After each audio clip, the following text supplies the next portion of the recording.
Hey, hey, Hey, sorry about that. no worries. I know Jed just texted me. He's in the Okay. donut shop. Oh, is he gonna come along? Yep, Oh, here we go. there he is. Cool. I got carried away talking to uh Drew in the Discord. Um Nice. what's his username? Nine Frontiers. And it's weird, I didn't I mean, it's totally my fault, but I set up the Zoom thing, but it didn't go into my calendar. So I wasn't being actively reminded. Oh well.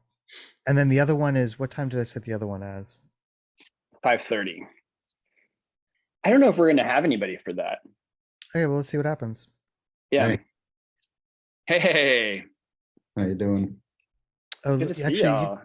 you know what I'll do is How's your child, Jed? The childs.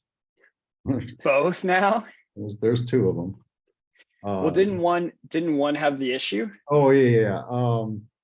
It actually turned out to be a false positive. Oh, got But it. it took like a day and a half to figure it out. I was like, because I was testing him at home, and then we did that again when we got home from the doctor, and then when we were like, I was just to do a PCR, and then results came back a day later that he had nothing. So that, and I had tested him like 4 times at home, so it was a big relief from the household being like possibly reinfected. God. Is testing kids still a huge pain in the butt, getting them to actually like do the test? Yeah. Well, yeah, it's hard to get it in their nose, kind of thing. I love it. Yeah. Awesome. Yeah, it's like the panic that sets in when you have to cancel every single thing because there's an infection. I mean, I thought we were over that. I was just like dumbfounded by the whole thing. I Yeah, was like, wait a minute, what's going on? I'm like, It's it's like I'm going to see you and Julian in like 20 minutes. What's happening here? yeah, everything gets canceled all over again. Yeah, it looks like you guys had a fun session that Friday, last I Friday. love that stuff. Yeah, I totally geeked out on it. I feel like I got there and I was like, just all of a sudden on the floor, just having a grand old yeah, time. it was awesome to see that happening. You also have the best backyard for it because your backyard isn't, it's curated in a very specific way, right? If we put it that way. So it facilitates. Yeah, like it gets curated like Sanford and Son's backyard. You guys remember that show? But it like facilitates the prototyping very well. So You can Yeah, kind of get into whatever back there. You don't have to think. that's right. Yeah. yeah, Trip over something? Hey, wait! Oh, look at this! Oh, open that bin. There's something in there. Like, yeah. It's like, I'll put oh, that. give me that paint can. Put that on the jacket. Yeah. Let's That's let's set up right. let's set up a bow and arrow target over there. Yeah, exactly. Yeah. It was great. What a cornhole setup! Awesome. Yeah. I for Inflate the the last bouncy castle. It won't fit wait, in the Jed, backyard. Doesn't matter. you know, do you know, all right, so Jed, you know when you're in the backyard and you're before you get to the studio and you're on the deck, you know that giant square thing that's in a tarp? Giant square thing in a tarp. Oh, On the left or the it's a right? covered. It's It's a covered. When yeah. you It's like come a It's in, when you come in from the side of the house, is it like in front of you? it's on the left Okay, as you're walking towards the studio. I got And it's you. on the ground. It's like raised up like a foot and a half. Yeah, yeah, I kind of remember a bunch of stuff there. Do you remember what that did you think that was a hot tub? I don't remember thinking anything was a hot tub. I don't Oh, know. okay. I don't know what it was. I remember like some bikes and maybe a surfboard. But Oh yeah, there's the funny, surfboards. what's funny, Julian, is that a long time ago, I remember when the yard was tuned up and the house wasn't, and now it's like the opposite. now it's the opposite. Yeah, the yard's a production set for the remake of Sanford and Sons. Right. Well, we were using the hot tub as the platform to like take photos of the code at one point, and Sam Okay. and I were like, okay, we'll just put the boxes on the hot tub, but be careful. And then Julian comes out and he's like, that's not a hot tub, that's a mattress. Like, What? okay. Yeah. It's the Mary had the idea. I mean, it was. What was I it? was all for, that we were gonna. I don't. It was. Oh man, you just don't even know what you're thinking. But it's like we had to get everything out of the house, Yeah. and we were going over to. We were gonna stay over in Los Feliz by you, Mhm. and we had this like California King mattress, which is just Oh. It's ridiculous. huge. And so Mary's like, I got this mattress bag, heavy duty, heavy vinyl bag. Supposed to be weatherproof. We'll seal it up and put it in there, and we'll just leave it in the backyard.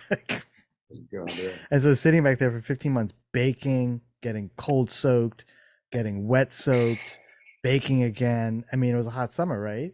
Yeah. And so when we got back, it's kind of like Mary opened it, was like, ooh, cover that back up. It's just like, it just became some kind of weird biology experiment. Yeah. Yeah. I don't know if I don't know if she saw it the same way I did, but she was like, well, I think we can still use that. I was like, we need to burn that thing. Yeah. Yeah, that thing is Don't definitely ever an open that experiment. again. Don't ever open it again. There's those guys running around with the trucks. They want Yeah, that. yeah. So I'm gonna call one of the hall guys. Yeah. And the but I knew what Kim was saying, because sometimes you'll see, like, you go up in the mountains, Dre, you too, like where you'll go and there'll be a place and it'll be like the hot tub, but they'll cover it. There'll be like this big thick padded cover. Yep. Yeah. For to keep, I guess, the shit out, and maybe, I don't know if they drain it, whatever they do, but it looked like that. So Kim's thinking like, man, they've got like a 9-foot deep hot tub back Yeah. here. They're just living the life. This is like Boca Raton back here. This is Yeah. amazing. Yeah. And Well, then and I'm it- just, when I like, you left, could I see was- like there would be like a hole underneath it, maybe because there's a deck. It's surrounded by a deck, right? Like it's like just the a hospital. patio deck. Yeah. It then made me, when I left, I was like, that's kind of brilliant though. You could just have like faux. So it made me think of like faux furniture that, the Trump Loy effect of like, Julian, if you just leave that back there, you could have a party and everybody would think, I would just naturally think, oh, they've covered the hot tub so that no one falls in it. Right. Right. And meanwhile, it's just a mattress growing the next variant of COVID underneath it. Right. And Yeah, it's like, that's right. and then Yeah. I found out yesterday on this fashion call I was on, that fake handbags have now gotten so good that they're now on the Upper East Side of New York. They're having fake Hermes handbag parties that are going where people are selling each other handbags that are fake for over $100,000, because the handbags, it's now shifted the concept of value and luxury, because the fakes are one of a kind and you can't replicate them because they're Okay. fakes. Yeah. And they're so good. Exquisite fakes. Yeah. They're exquisite fakes. And because they're the manufacturer, there is no manufacturer, because the manufacturer is somebody who can't be traced. They can't be replicated. So they're one of a kind, right? They're like art. So now it just made me think, and I was thinking about your hot tub mattress, and I was like, this is hysterical. Like a whole line of furniture that's like fakes to look like luxury that end up becoming more valuable, I like this idea that the fakes are out more expensive than the originals. Yeah. Which means that the new competition, that the fakes become really, really expensive and the originals become very cheap, and you end up with like the Givenchy dollar shop, right? Totally. Where, like, the originals can be done that way. Another cool thing too is this idea of, I remember seeing somebody making a Louis Vuitton garbage bag. Yep. So you would make you put Louis Vuitton branded garbage on the side of the road. Well, you could do that with yard garbage toppers. So you could have the jacuzzi topper for the old rotting mattress, and you just put it on top, and it turns an old rotting mattress into this like possible jacuzzi, or in this case a hot tub. Or I like the idea of like a tall hot tub, like a free diving tub. That's right. It's like 90 feet deep. Is that a hot tub, or is that a cold dip? Nope, free dive. That thing goes with like this like vinyl right cord past running the all the way to subway. the bottom, weighted with a piece of lead at the bottom. Yeah. So funny. But Yeah, you there could was just have cardboard boxes that have branded that, or anything that just looks like it's something more expensive to place on top of the not so expensive thing. Invite friends over for for a jacket party, and boom. Yeah. There was a guy, Jed, I think he was from RISD actually, in Austin, Texas in 2000 and I want to say 2006, who like he was an artist but couldn't make any money, and he started doing like wingback chairs in Louis Vuitton, because the Louis Vuitton is not a leather, it's a canvas, right? So he just started treating canvas himself and then replicating the logo like perfectly, like screen printing the logo perfectly on this treated canvas and then upholstering chairs with it. And then he got shut down, but the chairs now go for thousands and thousands of dollars. And I don't remember who the artist was, but I remember finding one in the store in Austin before Austin became the city it is now. But I believe that they said the artist was a RISD grad who was just a logomania person, but it was just fascinating because like that now has become, Louis Vuitton is like perfect for replicating a fake for like a bag or a chair or anything. Yeah, unrelated, but there's a while ago, my wife and I came up with a concept of the brand was called Fake China, and it was basically just like paper plates, stuff like that, and like designs, but we never really took it anywhere. But I always thought the name was a good one, Fake China, for a kind of crazy brand. I thought it was kind of before we had a lot of sort of nice looking decorative, like party wear and things like that. This is a while back. Speaking of, did anyone feel that earthquake last night? I did. Did you? Yeah. I did not. Woke up. I didn't either. Yeah. You were closer to it, Julian, so maybe you felt it a little bit more. Where was it? It was based off of Santa Monica, like in the water. Oh, really? Oh, bueno. Yeah. No bueno at all. Wake you up? I know, dude, you just did your house. Did it wake you up, Julian? Or Yeah, it woke me up. I don't know what did you know what time it was? 2 a.m. Okay. Mary's like, I didn't feel it. What time was this? Like, I didn't get up and like look at the time. I immediately went to like, where the fuck's the crowbar? So you keep a crowbar handy for when the house shifts. It must have been a pretty good jolt then, huh? Well, it woke you up. That's pretty good, I guess. Yeah. Hmm. I mean, I went to bed kind of early, so I was probably I don't know, whatever. Yeah, it woke me up, and I just remember thinking like, fuck, man. Yeah, I'm gonna get out of Los so, Angeles before the big one. Somehow, that's what I was thinking. Yeah. Well, I'm glad I'll jump right into this because I'm glad we're here today to chat some digital stuff. I want to share. I'm just going to share screen if you don't mind, Julian. And then I've got nothing big to present, but I just want to like refresh our memory to kind of guide where we're at. Yeah, I definitely have been off any formal conversation here for a bit. So perfect. So the prototyping of the physical coat's going really well, and it's sort of two different tracks. So we're going to shift right now into the digital side. This is a screenshot of the Miro board of the accessories. I can even go into the Miro board actually. Let me just let's do a new share. I don't have it up yet actually, so never mind.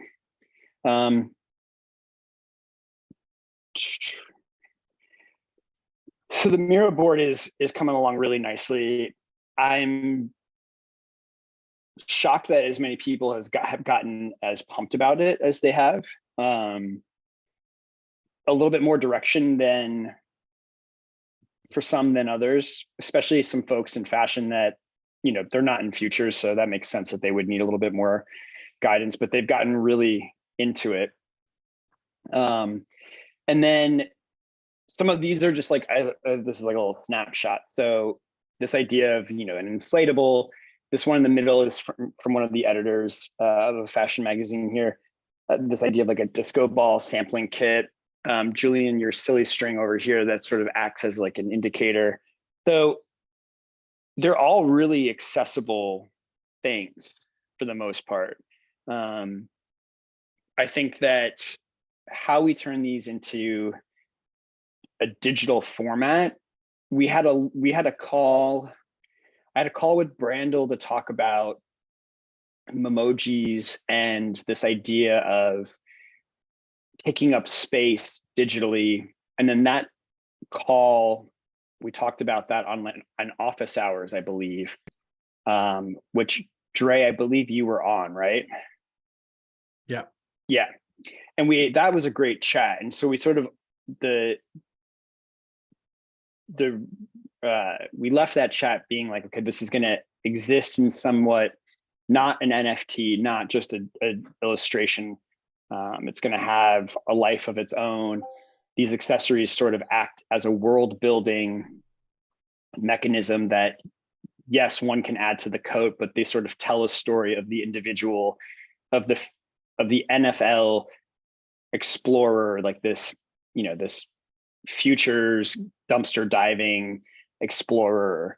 So we're creating these characters in a way, and I'm still left with a couple questions, mostly, what platform are we facilitating this through, and how do we create the digital files? How do they exist?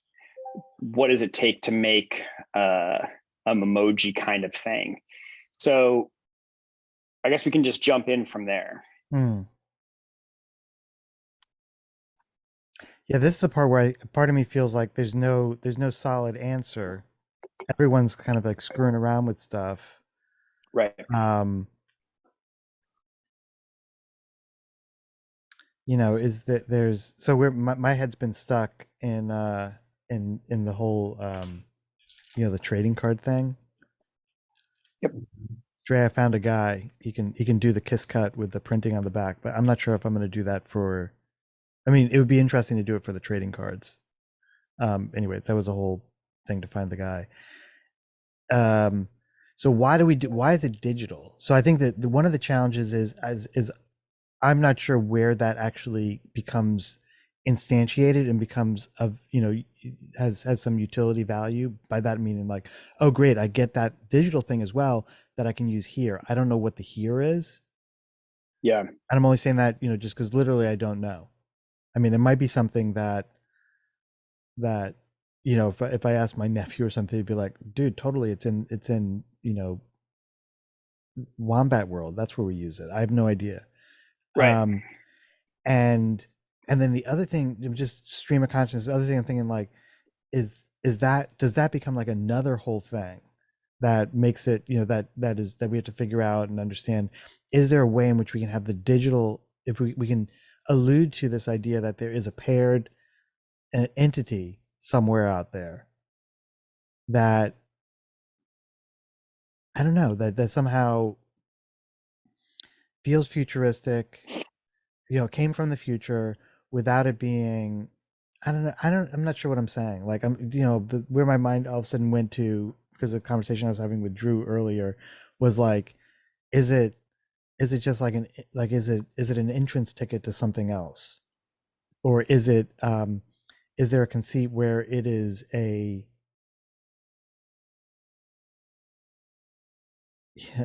can't, I don't know how you would do it, but is it like, this is your instance of a chat GPT, with a particular knowledge base? I know that's, I get what that means, but it's like, that's not actually, I don't think there's any way we could create that. I could be totally wrong.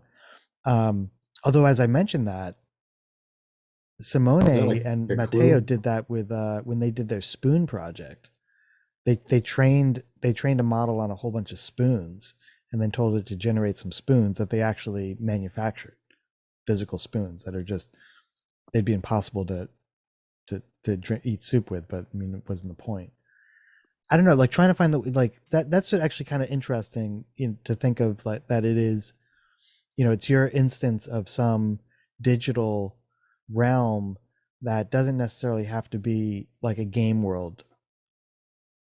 You following what I'm saying? When I'm not even sure exactly what I'm saying, but if it was like a QR code that was like, that unlocked a pre-built unique machine learning model, and that's the world. It's actually, it's a machine, it's a model, and the world is, you can talk to this thing, or you can push a button and the thing will generate a new it'll generate a new image that in that image contains a world that you can just kind of like ponder. Dre, like the stuff we're doing with like vehicles and stuff. Mhm. I got a thought on the here. Where is here digitally? I feel like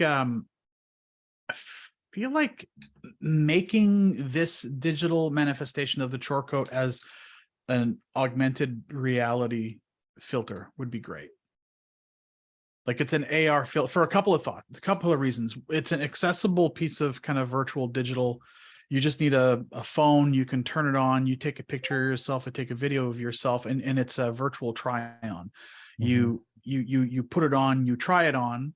There's a level of customization that you can do to do this thing. As superficial as that might seem, I think it works really, really hard when people take screen grabs of that and start posting them wearing the digital version of the chore coat, doing maybe the unique thing that they made it do. And then you end up with this mechanism to facilitate word of mouth, the same way that you're seeing people post pictures of the design manual of design fiction. Imagine that happening with the chore coat. Dozens and dozens of people, hundreds of people, maybe just showing themselves wearing this. And does it affect the background? I don't know. There's a lot of things we can do there, but I think there's a fast and accessible way to create virtual try-on of the chore coat and get people to talk about it, spread the word. Mm-hmm. So Dre, when you're talking about that, because it's Paris Fashion Week right now, or Haute Couture Fashion Week, which is why I'm sure a lot of people aren't on the call right now. But because we've got Fashion Week happening, I'm thinking like, what if somebody was at Paris Fashion Week wearing this chore coat, and if there's an AR filter to it, theoretically, you could be wearing this simplistic coat, right? This like streamlined coat. Someone could take a photo of you. Would they be able to then see my accessories that I have on that coat? Yeah, I think Right? anything we want it to do. So let's say whatever we decide is something that can be customized in the coat. If they want to be able to change the colors of the coat, they could do that. If they wanted to change the orientation of the pockets or how things are done, or maybe there's a certain level of customizability digitally that can be done with the coat, so that it speaks to accessibility in a radical way. Like maybe there's a chore coat with no arms for people who don't have arms, right? Like that could be a thing. Or where I'm thinking that there's some technical wow factor is, it'd be interesting if there could be some, I think for doing basic AR stuff, that's a pretty easy thing. Like people can just do that with off the shelf software. Doing something a little bit more sophisticated where there's fabric simulation, it's able to flow nicer and it just looks a lot more real. I think that's kind of like the next step. But when you talk about Fashion Week, it's like, who's an awesome, like, I don't know, who's a famous model that's going to be running down the catwalk? Well, why don't you just point your phone at them and have them wear your chore coat as they like walk down the you hijack other people's runway show with your coat on them. That's and then funny. you post it as like, oh, look, there's the model. I don't know any models, but like model name wearing our chore coat. Yeah, the filter part is just really, that sort of falls right in line with how the individuality / futuristic dumpster diver personality evolved, right? Because it's sort of like you're incognito, but you're not, right? Like you're in the future, right? Like you're in public, you're around people, but then that you're wearing the chore, but then also the chore coat, if you have the AR filter and you know what the chore coat is, if you're part of that community, then you go to see what accessories they are. I've got the cat sidecar on my shoulder, and someone's like, oh my God, there's Kemp. And of course they have their cat with them in Paris, right? Like, then it becomes this like weird community of like in the know. And I feel like there's just something so, and then like I could totally see somebody being like, if I'm in Paris at a cafe and someone's like, oh my God, I saw you had your cat with you today at that Balenciaga show, you know, or like the Schiaparelli show. It's like, there's something, I could see these AR filters adding that next level of like identity that people then start, it's like a trading card, like trading information, like secret information with each other that no one else would have access to, right? Because no one else would see that I had my cat in the sidecar AR filter, right? Because I'm not walking through the show with that. Does that make sense? Am I like articulating that correctly? Yeah, it sounds like it's almost like there could be, the coat has an API and you're able to, and here's some basic programmatic rules that you use to enhance the coat. And Right. here are the knobs and levers and sockets and nozzles that you use to insert you know, cat carts, possum hoodies, you know, Yeah. Sampling dog, kits, dog baskets, inflatables, whatever you yeah. want. Yeah. And maybe in the beginning, so that it doesn't go, I mean, I don't want to say go off the rails because I love when things go off the rails, but maybe in the beginning we facilitate that collection, you know, like someone says, I want this accessory, can you make it for me? And then we become the like the sort of the Tom Sachs warehouse shop of accessories. So like, you know, they come to us, we make their accessory. The AR filter is something that is created for them. And maybe there's like, there could be a filter and then a component that exists where they can, I would love for there to be a component where they can use this accessory as an icon of their identity outside of something. So like much the same way, and Brando would speak better to this because I think this is what he was getting at with Memoji, sort of the way that those Memojis could act as icons for our individuality moving forward. I could see how some of these people like would want these accessories to then represent who they are, possibly. So there could be two levels to this, like a filter that exists and then like some sort of, what would be the language around this? This is not an AR filter. This is just a what? Well, I mean, it's light AR in the sense that it's using facial tracking.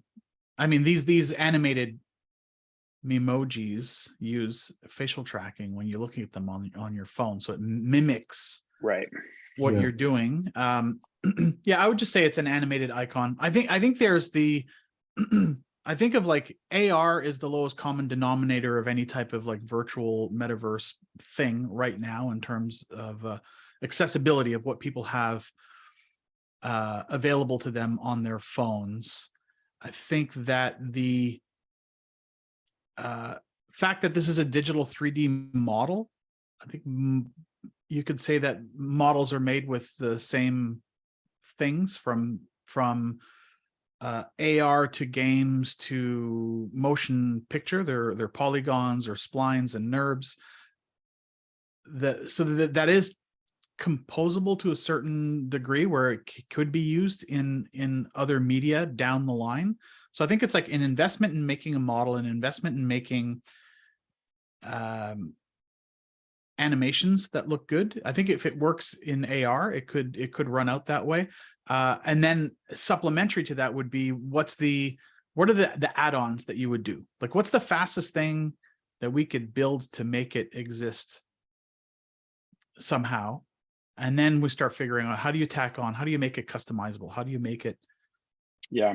Like it's almost like the first thing that I would try to hit is, can we make a coat in AR? Just a Chore coat in AR that looks like our Chore coat that you can turn on and wear. If we can do that, we're we're on our way. The next step would be, how can we then customize it so that it works on different types of body shapes, body sizes? And then next would be, how do you customize it so I can start adding weird things? And then what rules do we develop in terms of the rule? Maybe it's you submit it to us and we add it. And then the next thing is build the system where here's the tool that you can use to add whatever you want to it. And then we don't have to do anything anymore. We just let people do it themselves. And I think we just kind of stack rank it like that. And Yeah. what's the easiest thing to do first? I think that's a great that's a great plan to execute there. Yeah. Yeah, I read that in a book somewhere. I just did. You're gonna see that again on office hours. Yeah, one thing that I see, Kemp, with what you're talking about and what you're showing with these characters here is, it seems like maybe you're focusing some of the accessories on, if it's an AR app in that respect, that deals more with your portrait or your face or your head, because it seems like you're interested in maybe taking it away from the body and more towards the head, as far as individuality or uniqueness. So, perhaps one level of these accessories just deal with sort of what's above the neckline of the coat, maybe in some ways. Yeah. I don't know. It's sort of kind of underlying. I'm kind of listening to what you're all saying, and it seems like that's maybe of interest. Yeah, like that one there with the, with the inflatable, it's specifically around the head opposed to the body or something. So yeah, I was even thinking though, like this disco ball, because it reminded me of a head, just obviously this circular shape, like if that opened and then samples came out of it, that has like a natural movement to it, right? And then I was thinking like the silly string, it would be interesting to see how people gave these things actions in the future, like what their version, I mean, this gets kind of complicated kind of quickly, but which I think makes sense why we would give some parameters just for sanity's sake. But all of these things have, like when I look at all of these, what was really coming out is that everything that people post have a narrative to them. Like no one just posted anything because, right? Like nothing was like, I want a knife. It was like, I want a knife because I'm doing this and I'm going to need, like, everything had a story to it. And that story just seems to beg to be animated somehow, which goes into this idea of like world building. And there's just a whole, like, I was really shocked at how creative people were who weren't even in the lab, so to speak. Not to sell them short, but I think a lot more people think this way than I expected. I mean, I'm to that point. I mean, I'm just kind of looking at this board and I'm looking at the things I threw up there a while back, and it was sort of about this. I'm looking at it like, well, it's kind of like this adventure into the, future wilderness or something. It seems like that's maybe where my track was at the time. Yeah, there was a lot of you in this. I was talking about her at Julian's, a friend of mine who just left A16Z. Her whole concept of the future is that humans have found a way to respect animals and nature. And she's a PhD in biology, and she is now doing independent consulting. But her whole thing is, her whole future was going into the future to like protect it and marvel at what we're able to save and protect, and then species created new species and all these things. And I was like, wow, people are really optimistic too about the future. In like it was just really cool. Like people's idea of the future is really awesome. And it goes back to this whole idea of world building that, and I'm jumping so far ahead here, but there's just, it makes things like, when we talk about Fortnite and Roblox, it's like, there's like a whole platform here that people are just naturally creating, even with their idea of who their future dumpster diver is, you know. I'm not saying we do that right now, but there's this obvious like pathway there. Mhm. Yeah, not to change the subject, but just to go back to, I guess, where Julian started, with, where were you at, Julian? You're kind of like almost access to another, to I don't know, a chat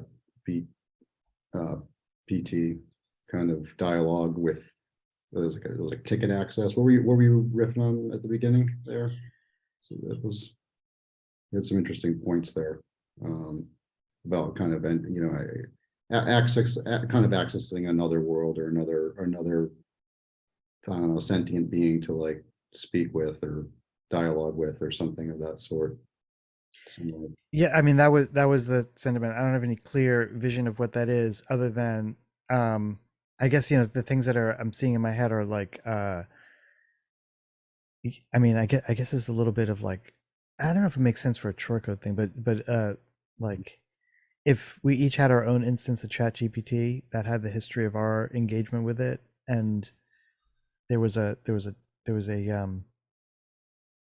I mean, this is Her, isn't it? In some sense, the movie. I don't know. That was just I was thinking, and I think I was thinking like, is there? Yeah, Dre had been talking when we were talking about the trading cards about like you peel the stickers and the sticker and there's a QR code underneath it. yeah, I thought that was a great thought when I remember hearing that a bit ago. Yeah. Yeah. So maybe that was like rattling around. I mean, I don't know. That's kind of like maybe adjacent to what the digital twin is for this project, or maybe it isn't. I don't know. It's just Yeah. like an idea swirling around. Right. Yeah, I was what like are the things where you get a thing? There's like, it's like a surprise adjacent thing. You know, like what's the same thing that could be done for this project or any other project where it's like, I got a whistle in my Captain Crunch cereal box. Mhm. And what was that feeling when we were kids? I mean, I guess does it still happen? Do they still have shit? I guess they probably do. Yeah, they totally do. Matter of fact, they've even got a step further. They'll do you know, like Cause will do an edition of Sugar Smacks. Yeah. You know, so the box, Uh-huh. people are rooting around their grocery stores for the Cause Sugar Smacks box. I stumbled on one of those. I got one in the garage. Yeah. Yeah. Yeah, that's the adult equivalent of that, isn't it? Yeah. Yeah. There's Yeah, something cool about that. Go on, Dre. makes me think of Kinder Surprise, Kinder Surprise. Yes. the big Yes. chocolate, which are totally illegal in the Choking United hazard. States, I believe. Choking hazard. Choking Yeah. hazard. Yep. Choking Yeah. hazard. That made me think of the label. I really like, somebody posted something about doing something with the label tag or the lawn, whatever that tag is that you put the garment tag. Oh yeah. And it'd be kind of interesting to, and I've seen some implementations of garment tag doing neat things and putting interesting messages, but just one thought was, what if somehow you could pull on the garment tag and it just came out, it just like really, really long, and it had a message on it or a story written on it. And every garment had a unique story, a unique message, a unique thing. Or maybe the garment tag pulls out to become a tape measure. There's something about the idea of like the garment tag that just sits there more as an access point to something longer or different.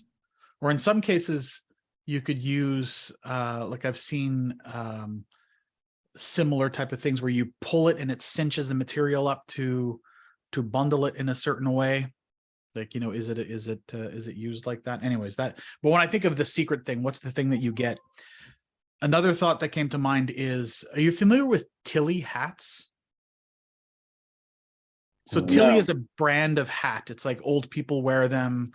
They were my client years and years ago, and I ended up buying a Tilly hat because one, I just love the story, and they're great. They're great hats, and they're like, yeah, old people are smart. That's why they wear these hats. But one of the things about the Tilly hat is when you take the hat off, there's an elaborate story written on the, I guess, the garment patch, like under the lid of the hat, and then also there's a secret pocket, so it's perfect to like hide, you know, a passport or some joints or whatever it is that you're hiding in your hat. And then Tilly over the years created coats and jackets and vests, and one of the things is secret pockets. They're just known for secret pockets. Every garment they have, including pants, have secret pockets in weird places, and part of the fun of shopping for Tilly stuff is like, oh, where's the secret pocket on this thing? But yeah, designed specifically for travelers that spend a lot of time in the sun, that have valuable things they want to hide from others in places that you might not pat down to try and find. Yeah, I mean, I love the idea of that AR filter being I don't know if the secret pocket is just the AR filter and the Chore code acts as the secret. I don't know if there is, I think the label itself, I saw it, Jay, I was looking at your message right before we had our call, and I think there's something about the label that needs to be specifically considered for this coat to begin with, and that can go in a direction that I think can be really cool. But you know, in any fashion week space, and I'm just using fashion week, not that the goal of this code is to go to fashion week. I think I use that example because one, I'm thinking about myself going to like a fashion week space, but two, like Bill Cunningham really made the coat popular again, and the juxtaposition of the Chore coat in a fashion space. But the idea of the coat in a fashion week, everyone's got their camera out, right? Like everyone's holding their phone, and everyone's taking photos of everybody constantly, because one, they don't know who's famous and who's not, who's an influencer, who's not, which is sort of the culture of the day, right? Like no one the celebrity of these spaces have become so diluted that you don't know who's an influencer and who isn't. So you're just constantly rattling off photos.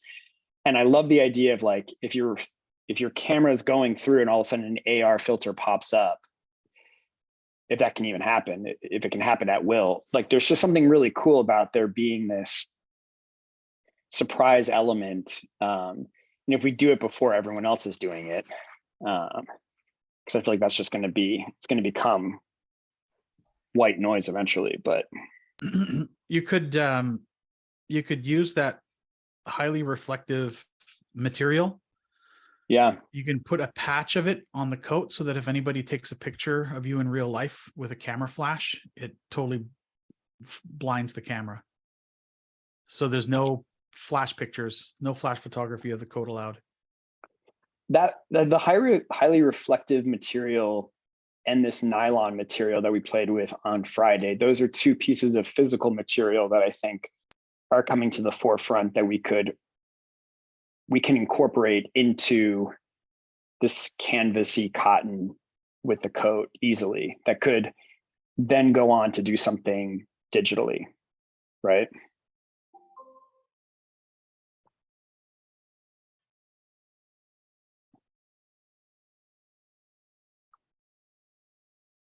Was that a question? I also, just to circle back to what you said, Dre, about this, the lowest common denominator, I kind of like the idea. To me, I think that's like the best news, is that it is the lowest common denominator. One, because it feels like it's got the least glitchiness, right? Like it's the most accessible, but it also doesn't feel like, I don't want to go super high on this right off the bat. Yeah, I think most people have iPhones, I guess, that we would be speaking to, and iPhone just supports it. So whether they've used AR or not yet, they're capable of. So that's, seems to me like there's no metaverse, there's no gaming console, there's no PC required. It's just most people have an iPhone. I feel like the entry point into this is super simple, right? Like, and then I think going from that filter to a stop, like a stop motion or a rendering or whatever the add-on, if it's a standalone like disco ball that moves and you want to use that as, you want to, I don't know, buy that from us or whatever that is, we can figure that out later, I guess. If that becomes like so intrinsic to someone's identity that they want to move forward with it. Something interesting about having that. Sorry, just I was just replying to the sticker guy with another question because I was asking. It's like, wait a minute, I didn't ask him if you could print something underneath the sticker on the card layer. And I just told him, I was like, you know, for example, like a QR code, access something. And I don't know how unique those can be. I mean, it gets to another level of complexity in the manufacturing process. Totally possible, but it might be, you know, we might be at the wrong scale. But it'd be cool if like that gave you access to something that you could buy, and the only way you could access it. Feels very mischiefy, MSCHF. Yeah. How's that? Well, assuming the AR applications, it's an app, yes? Is that more or less the gist of how they function these days? I mean, like, how do we get access to this? Yeah, I think In a sense, maybe it's through the code in a way.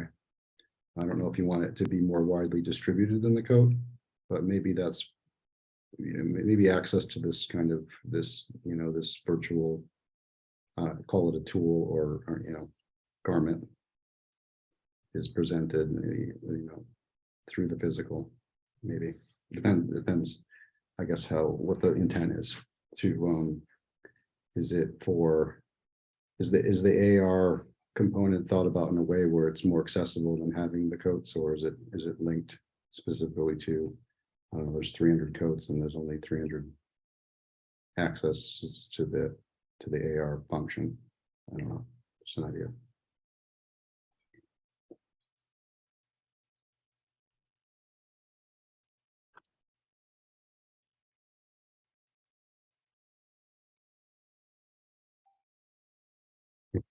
That one silenced everyone, sorry. I don't know where I was going with that. Just kind of came up to. No, I was just looking at. I'm just looking at some stuff on the side to see what's been done in the world of like jackets and coats with augmented reality. But as far as accessibility for developing, it's accessible enough for us because I believe AR Kit will provide us everything we need for an initial to create what we need to do, and then from that it's just an app download. You'd have to download the Chore Code app. I'm pretty sure that'd be the only way to do it. Right. But the nice thing about doing that is that you can limit who downloads it. Like maybe you can only download it if you've purchased a Chore Code. That's what I was trying to say. Yeah. That was the thought, is that who has access to the download, and maybe it comes, you know, maybe it's in that secret pocket or whatever in the code, kind of that idea. Yeah, I think that's a way of making it, you know, yeah, exactly. Maybe it's in the secret pocket of maybe there's the unique identifier, there's the VIN number. What's the VIN number of the coat that you enter as your password when you download the app, and that gives you exclusive app access to it. Maybe there's some smart technology that recognizes there can only be one version of the app running at any given time. Yeah, and perhaps this is like the label of the code in a way. Mm-hmm. And that's your unique access point or something. Yeah, I like that. It sounds like that's also where we have to start, right? Because otherwise you can't. I guess where I'm caught up is if we create, if I download the app and I have my camera out and there's 3 people holding or 3 people wearing the Chore coat, will my camera pick up all 3 different accessories that they're wearing through the AR filters?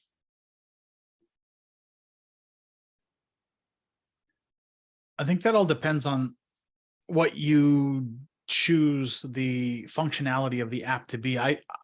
My guess, the first thing would be you upload an image, a video, or point the camera at a single subject. And then the first thing AR kit is going to do is figure out what the skeletal structure of that subject is, and then wrap a coat around that so that if you move your arms, the arms of the coat moves. So that would be how I see it. If there are multiple people, I think one person would be chosen to wear the coat.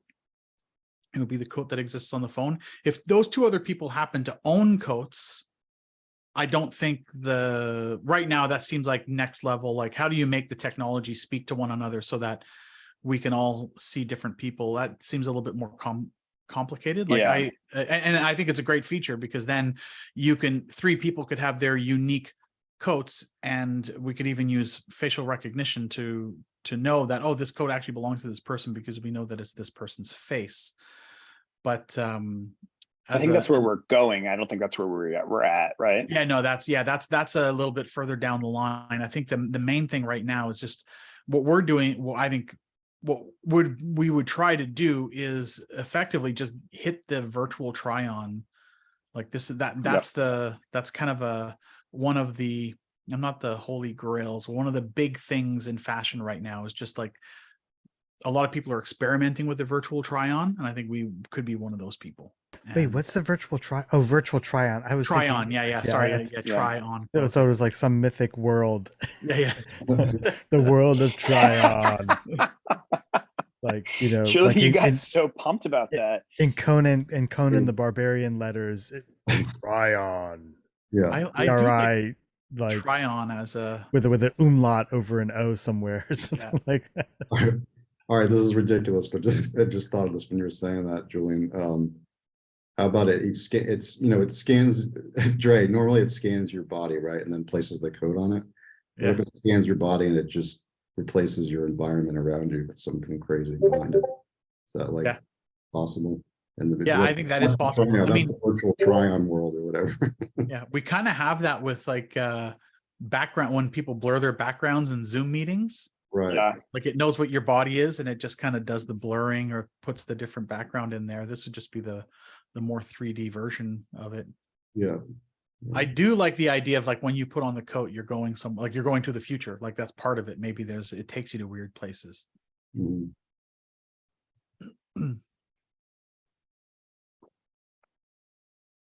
Yeah, I guess the distinction between the try on and it's good to kind of be aware of that, because I think that helps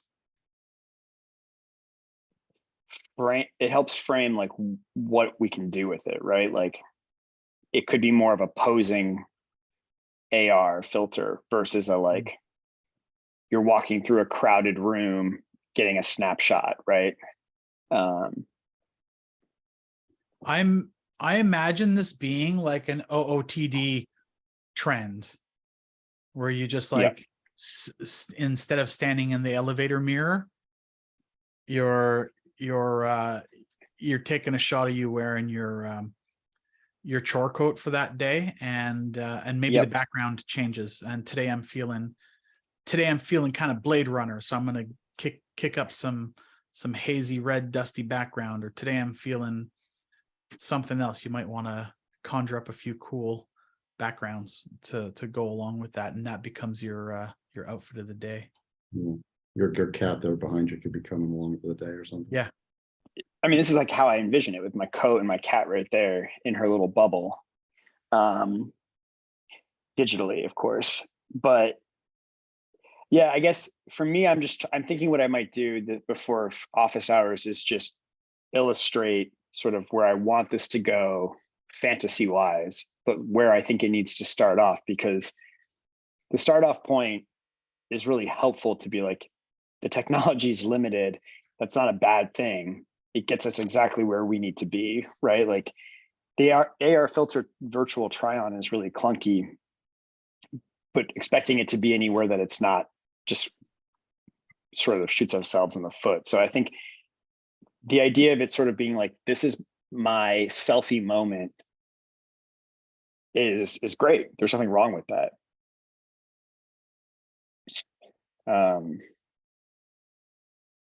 All right, I feel like the AR thing is definitely a good way to go.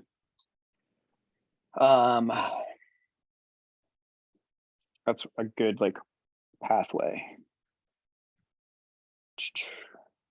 No, they've got this. Wait, who drew on this? What are you looking at? I was looking at the thing Dre posted because they have the pocket with the sketchbook. I've just Mhm. been that's affirming. Of course, it's got to be big enough to hold Where are you a looking? moleskin. The Chore coat thread in under merch. Last week I posted a Oh, link to Laura Kampf on Instagram, and I missed I that hadn't link. gotten any. Oh, there it is. Is that So the I one just right Yeah, above? I I just actually- reposted it with Yeah. like the actual pictures that I was referring to, because Instagram wasn't. I thought it would show the preview, but yeah, when I saw this, I think it was close to around the same day that you were playing around Damn. in the studio. But like Yeah, that was there's 5 days ago. That was just about around then. Yeah. yeah, and when I saw you doing that, then this thing posted up because Instagram obviously reads my mind, and I saw this sketching and I thought, well, this is a wonderful artifact right there. Like, just take a plain bleached out coat and just draw all over it. Like, it'd be really Yeah. great to make that a whiteboard material. But I loved where it said party side on the collar. And I was like, oh yeah, of course, it's reversible. It's like the work side and the party side. So in the description, yeah, one side for the shop and one clean side for everyday life. Yeah. And we discussed stuff like that. But yeah, there's a lot of parallel thinking happening in Credit the card holder, sketchbook, Great Minds cell Collective. phone pocket. Yeah, Yep. it's good stuff. Mhm. I can't read what's written inside the sleeve. Thing. It says things. Things, maybe, yeah. And then there's a couple of arrows. It looks like maybe it rolls up. Like, does it roll up like a cuff or something? Or Oh, this is great. It's Yeah. cool. It's funny, I actually did see this the other day, Dre, somehow. I don't like, maybe I was just on for a minute. I don't know where you posted it, huh? Somewhere. it's in the Discord. Yeah, actually I can just Oh, posted it in I'll copy a link to the Discord link. It's I follow a whole bunch of makers, Mhm. and she's one of them that shows up on the regular. But yeah, I was surprised when I saw that. Good one. Good find. Yeah, this is beautiful. What's that making you feel, Kemp? I love it. It's making me feel professionally jealous. Yeah, that's a good feeling. This also kind of is in the aesthetic of Tom Sachs in a way. Yeah. Well, the white. I Yeah. suspect it looks like. I mean, Kemp, you would know better. It seems like the kind of material that the pattern maker would use as a prototype, Mhm. just to kind of get form and something. Yeah, Remember when the this, first. Yeah. that's a nice canvas though. That's like definitely not. That's not a throw. That's not like a muslin. Mhm. I mean, they're working with like a good steady material there. I mean, maybe it is muslin. It looks thicker though. I'd love to be able to get to this point, like just like find your whatever, find the pattern maker that we can work with and say like, okay, let's just start building something. Like to do Yeah. the same thing that you did before, but maybe, I mean, I don't know, we could just be like just the AS color, rip a pocket off and just start, next time start hot gluing some other things like the pocket, start going towards. The other thing I like about this is that it's got that, I mean, just even that, I think the sketchbook thing for me always felt like it was like it was that thing that you could go, if you were the guy selling the car, and you could be like, I know exactly what you want, intermittent and it's got intermittent wipers, and the person on the other side is like, because I remember when those things, do you guys, maybe I'm way older, but I remember when those things did not exist. They were add-on kits. Yeah, just like everything, intermittent wipers, like how simple is that? I think there was a story about someone who had a patent for it because he sold kits that you could wire up to your Chevy and it would do the intermittent wiper thing. Anyway, the thing that just speaks directly to someone, where they say like, thank God, what took someone so long? Of course, everyone who has a chore coat is walking around with like a little moleskin sketchbook. I mean, that seems obvious. And so then you do it, and it's the wheels on luggage moment where people are saying like, "What took so long? What took so long?" Yeah. What do you think that indicator to the hanger is? Just like this is where you hang it? It says- Maybe it's like sometimes jackets will have that nice thing where you can just like hook it on the little hook underneath the yeah. bar, underneath the Yeah. bar. Yeah, that's probably what So you're that's. not like draping it over a chair awkwardly or Yeah, for those fancy restaurants that have little octopus hooks on the wall. yeah. Yeah. But I That's thought like okay. shitboard corner bars have those too, underneath where you're sitting at the bar. The 0.88 with the tape. What's up with that one? It's a good one. How do we get to this point? I want to do our post of our chore coat, get in conversation with these guys. This We is what we could- got. We don't necessarily have to. I mean, I love that there's a pretend coat, but you could just get like some big roll of paper and Yeah. do a nice Yeah. outline and just either cut the outline out or just keep the outline on paper and just like draw and do this Yeah. type of this awesome scribble session.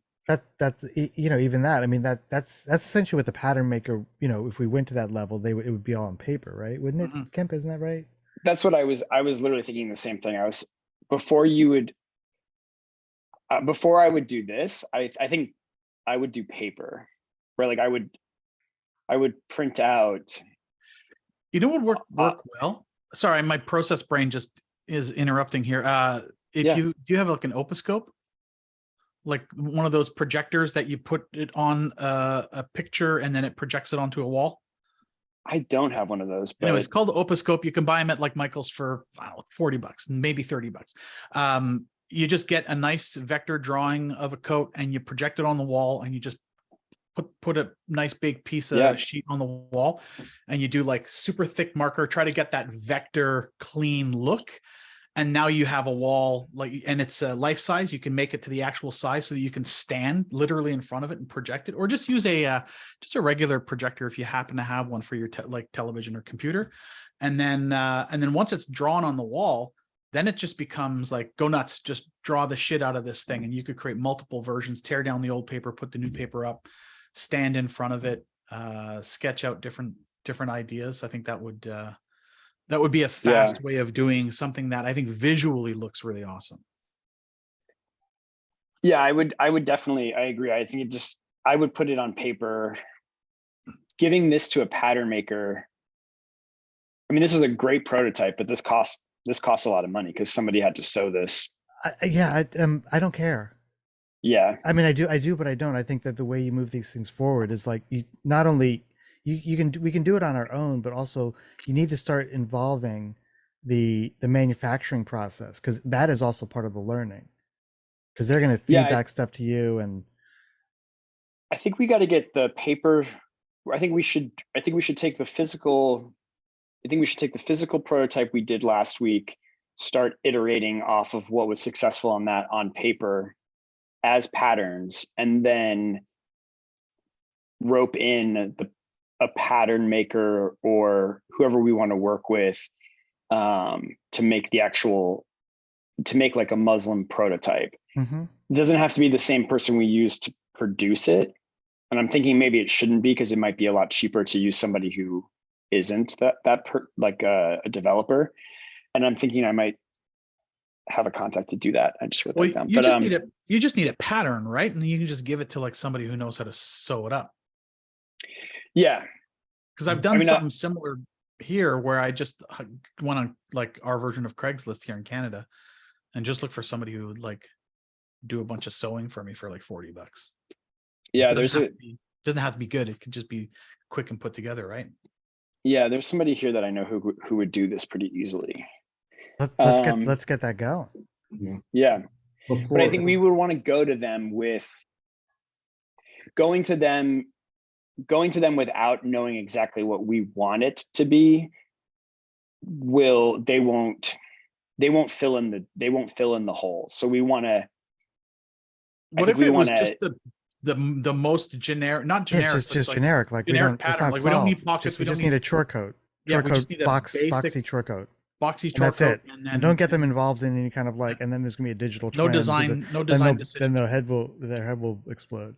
But then so we want them to, but we already have the one that you bought, Julian. So what would be the difference between them making one? Do you just want it in like a white canvas for us to draw on, or do you want it?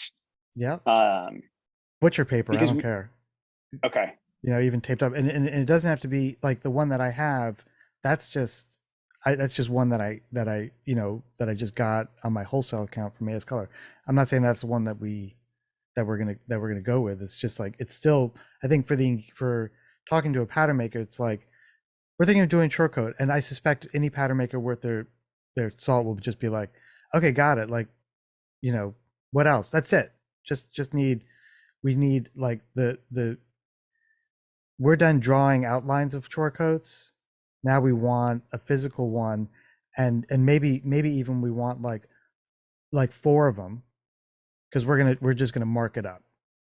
Yeah. Who knows what we might do? It's gonna be hot glued. It's probably gonna, and it'll go into, at the end of the day, it'll just go into a box. It'll be like, that was prototype A, prototype B, prototype C. Like if we had the fantasy adventure lab studio, there would be some like Will I Am's. I think he shut it down, but it's like, when I went there, I was just like, my God, he's got pattern makers working on stuff. He's got electronics over there. And we would just go to Midge or Gary and be like, hey, can you just do this up? We need something for the 3:00 workshop. And they just grind it out. And we want them to make it versus just buy a bunch. I think we need to have someone make it, because because there's gonna be learnings that go on in that engagement. That point of contact between a pattern maker is partly because it'd be nice to have just a bunch in, I don't know where you could get, like, let's say, just riffing off of what Dre shared, like a bleach white one, or even one. I don't think you can buy a paper short coat. So that's a practical reason. The other reason is, again, that what's going to happen to us in our thinking, because we have a bunch of those made of paper. I don't know what's going to happen. I know, at minimum we'll end up sharpieing on it, right? But then all kinds of ideas will happen and evolve and develop, which potentially could happen if we just, if I just went down to AS Color and bought like another 4 of those chore coats, which we could also do. I just think that something's going to happen, that if we get out of our bubble, by having someone else involved. I'm not saying like directly and on our calls, but just, we're going to discover something. They might say something, or, all that kind of stuff. If we do this, I think it would be helpful to possibly make a couple different iterations. Like if we do 2 blank, it could be helpful to do one with, like, if we're thinking about this rail system, to have them build in some sort of version of what we're already talking about. Because I think just building 4, if we're saying make 4 prototypes of the chore coat, I want to learn something from each of them, right? Like 2 can be blank or 1 can be blank, but it would be great to take some of the information we already have and move forward with it, if you're down for that. Yeah, I mean, I'm not sure exactly what that means, but I trust you that it's meaningful to you. Yeah. Because otherwise I think we're just buying. I don't want to end up with 4 chore coats that we could have just bought for a lot cheaper, because prototyping these, my guess is the person who made these is in-house, right? So it costs them probably very little to make these. We should forget about the money, Kim. Forget about it. Okay. I think that's maybe steering your kind of creative consciousness in a way that I want to avoid. I'm not saying like I'm like Daddy Orbucks over here or whatever, and like champagne brunch for everyone at all. Yeah. I think my instinct is that is very much worth the investment. So long as it's not like, I mean, when I had a pattern made, I got ripped off by the lady, and I was fine with that. I was like, all right, Yeah. you overcharged can me, get really, but whatever. You know what? I got some shit, and people loved it, and now I've forgotten about you, and I'll just never use you again, which is fine. Yeah. I mean, that's very much the fashion world. I'll price it out with the person that I'm thinking of, and we'll go from there. I also, I have I have a suggestion as well. I'm on the side here. I'm just on AliExpress, and I'm just looking for like white jackets for men. And I'm finding, like bleached with or white without denim- cummerbunds. White Yeah, jacket. exactly. It's funny. I type in white men's jacket as first, and it became very. But anyways, Ooh. I the but I'm looking at like there's a denim jacket. I'm seeing some other ones that aren't quite like hoodies, but they're more like a cycling or a running jacket. Like they're plain enough that if you did things like the cycling jacket had these green elastics on the zippers, it's just cut the elastics off, and then this one denim jacket have pockets. It's just take all the pockets off. Like basically we want a blank canvas as much as possible. So they're, the cycling jacket was $13. The denim jacket is $48. There's probably something that we can find on cheap Chinese wholesale site that we can get a few for $30 each, and then that becomes enough of a template. If we want to make some cuffs, we could literally just take another white material and like hot glue cuffs on it if we wanted to do that as part of the sketching process. But that would be one way to do it cheap and cheerfully. Yeah. Yeah, and if we want the canvas look, like the Tom Sachs aesthetic, I would say, I'll go downtown, buy the canvas, which is super cheap, and then just give it to somebody here, have them make 4 of these, and then we just go from there. If you want the uniformity of it all, right? Like, because the thing that Dre that you posted, there's a uniformity that I think we're responding to of this aesthetic. The chop shop look of like what we did on Friday, that's a different type of aesthetic. And did you document more of that chop shop stuff? Do you have any like top down shots of what you've done? I have the coat here, so I'll do some of that, like Cool. aerial. Yeah.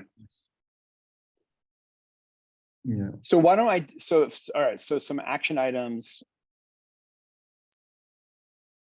Okay, to sum this up, for the physical stuff, I'll reach out to this person today to see if they're willing to make some prototypes. And then Julian, let's circle back and we'll talk about price, just so that we're comfortable with that. Is that cool? Yeah, I think so. Maybe the vibe I'm kind of, it would be, I think, useful for like the next IRL workshop. Yeah. Is the equivalent of like a breadboard and a bunch of components.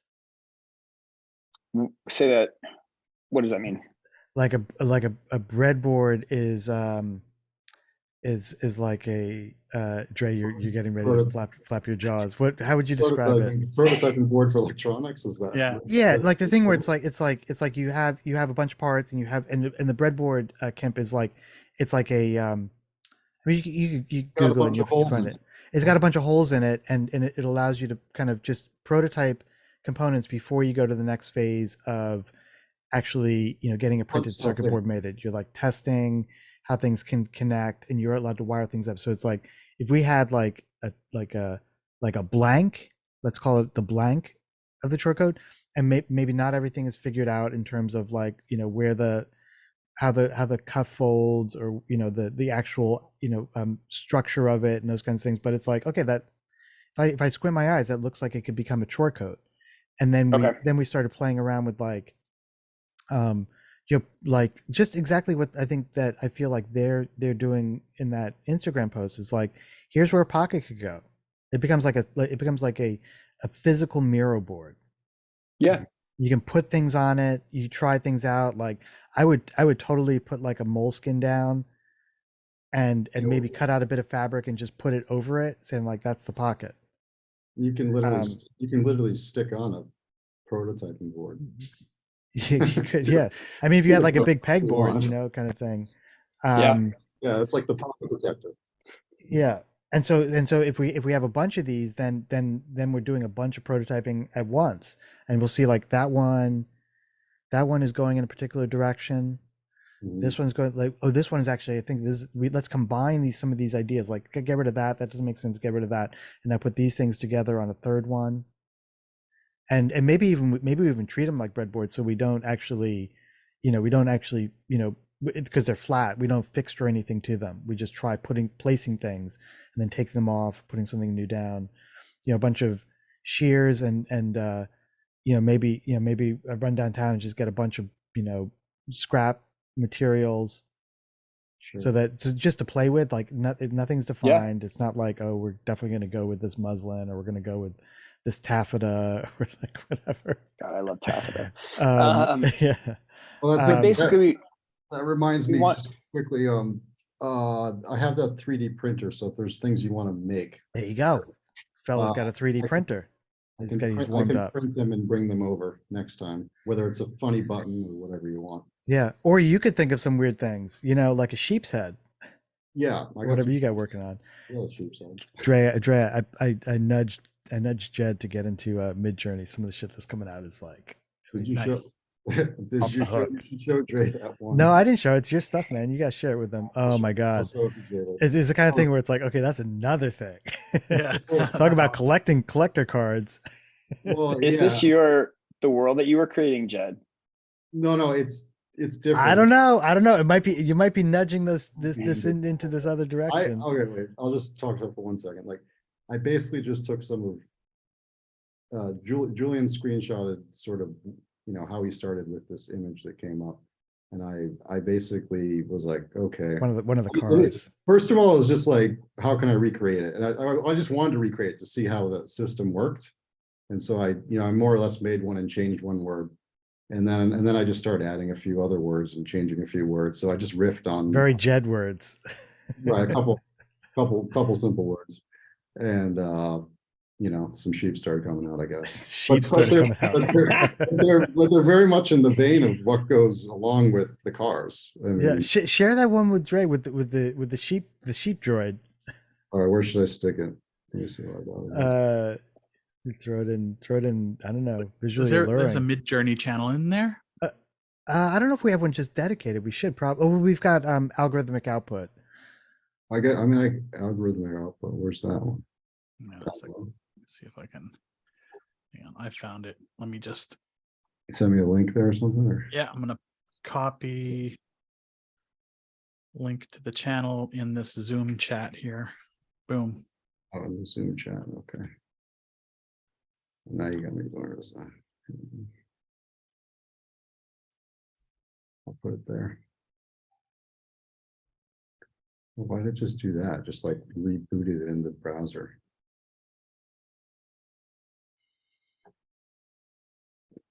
Okay. Here's one of them. I think this is the last one I sent you, Julian, right? Yeah. Right. CJ. And then How awesome is that? Oh fuck. wait, let me see about I love that they're like 6-legged sheep with like battle. Yeah, battle ready. The battle sheep. yeah, I mean this one's a little more literal, but interesting too. Different way. God damn it. Why did you? Why? Yeah. This is now the day's shot. So, all right, we got to go on a rabbit hole with these, I guess. Yeah. But, Yeah. but this was, I thought it was very, I don't know, just kind of riffing off what you guys probably spent maybe quite a bit of time like refining prompt wise. Yeah. It was nice to just tap into it as an entry point. And then a way to kind of collaborate with the, what I kind of presumed as the process, I guess. That's amazing. It's crazy. But yeah, it just got started there the other day. So yeah, we should continue. Or I'd be happy to figure out other ways to enter in here and do some more stuff like this. Can I, if you guys have a couple minutes, we're like totally over whatever that means. Can I share a couple of things? Just it's more in the broader merch category of things. Yeah. Yeah. Um, Yeah, and also Kemp, I do have a laser cutter too, if that's like Oh, nice. and that's pretty immediate, quicker than 3D printing. Yeah. That's a nice way to like slice up some fabric. How Sure. big is the bed on that? It's pretty good size, 20 by 30. Oh, awesome. Yeah. You Wow. can slice up all your panels with that. Yeah, you can do, Mhm. you can do materials and I've That's definitely, interesting. That's interesting, Dre. yeah. So if you want to make, If you just find a pattern, Repeat it. you Yeah, know, just find find the a chore data for coat the pattern. pattern, pop it in there, cut it up, make as many as you want, Yeah. hire someone to Yeah. sew it.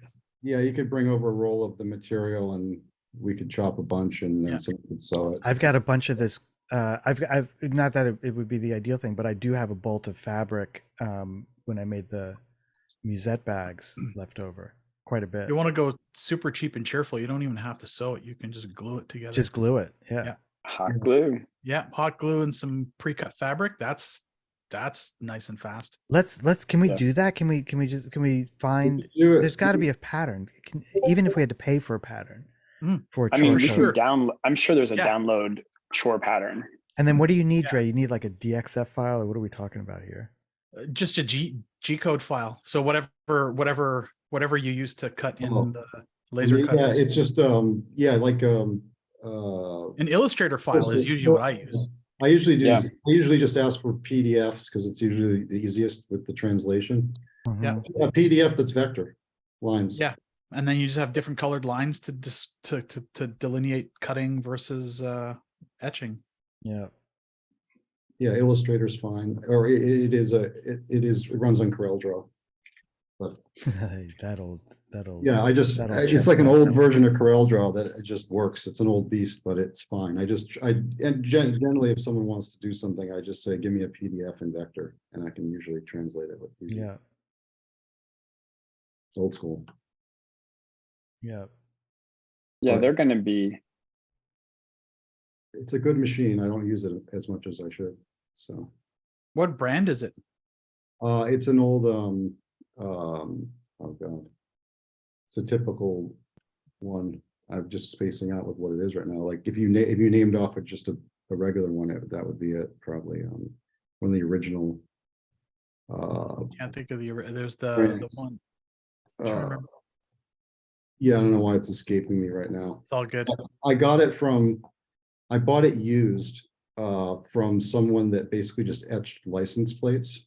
They had like 4 or 5 of them. These like really nice, like older 100-watt, big bed machines.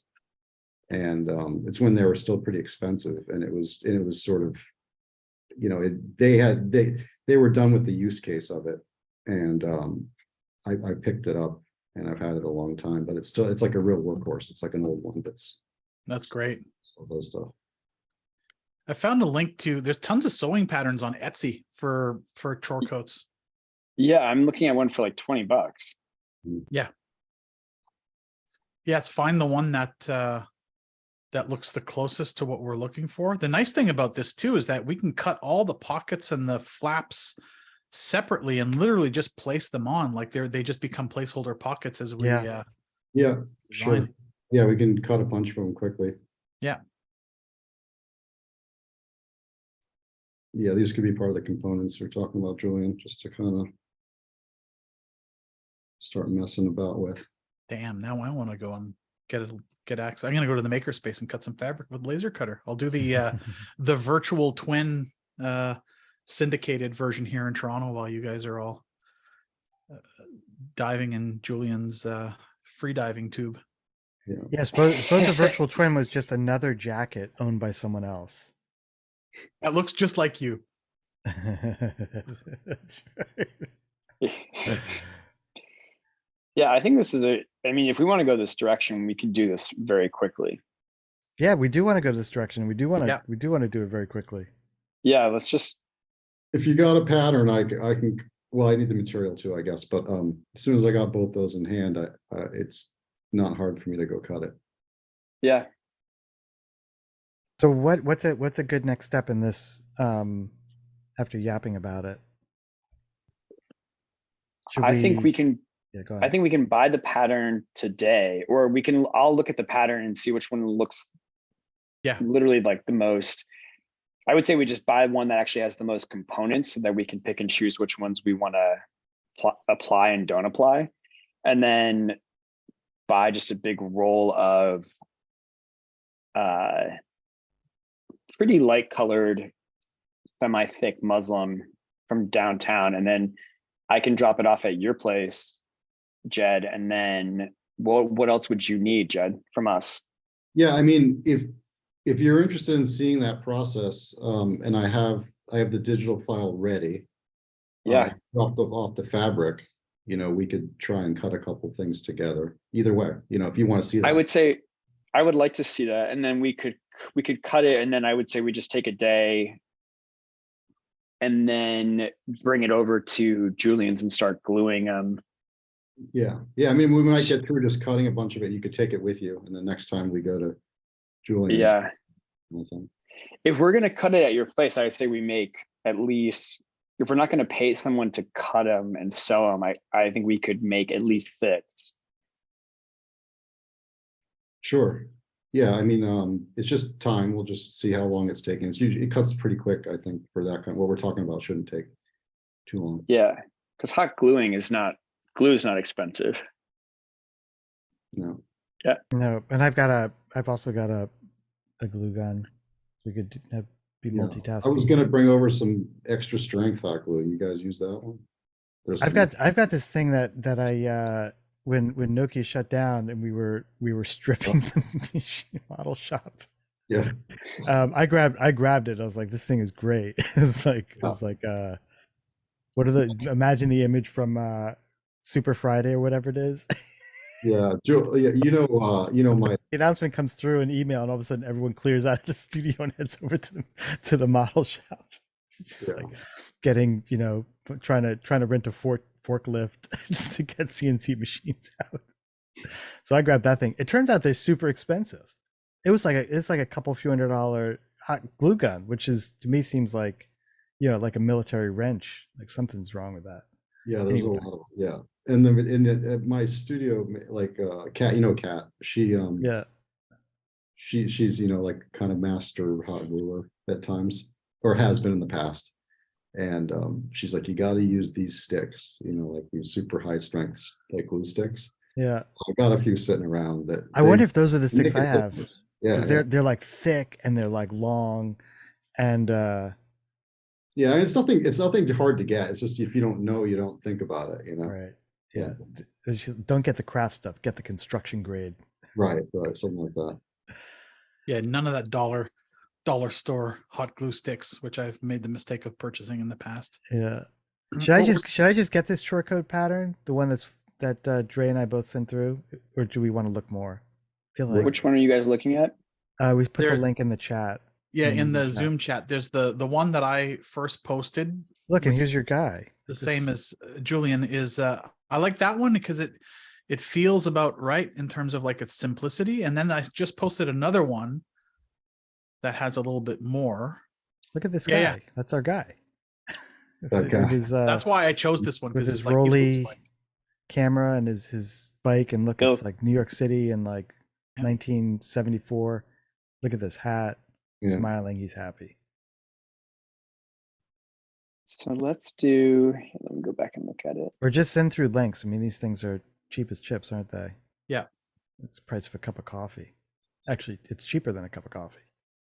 In Venice, it is. Yeah. Yeah.